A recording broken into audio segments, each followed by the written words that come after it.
आपण पाहत आहात विश्व न्यूज मराठी, ध्यास विश्वासार्ह बातमीचा।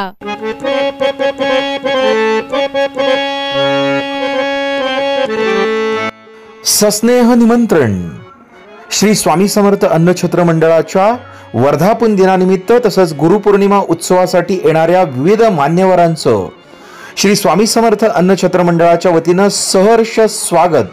तसंच अक्कलकोट नगरीत गुरुपौर्णिमेनिमित्त येणाऱ्या सर्व भाविकांचं श्री स्वामी समर्थ अन्नछत्र मंडळाच्या वतीनं सहर्ष स्वागत। स्वागतोत्सुक श्री स्वामी समर्थ अन्नछत्र मंडळ अक्कलकोट।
ताज्या बातम्यांसाठी आमच्या विश्व न्यूज मराठी चॅनलला आजच सबस्क्राइब करा आणि www.vishwanewsmarathi.com या संकेतस्थळालाही अवश्य भेट द्या। तसेच आमच्या सोशल मीडियावरील प्लॅटफॉर्म ही अवश्य फॉलो करा।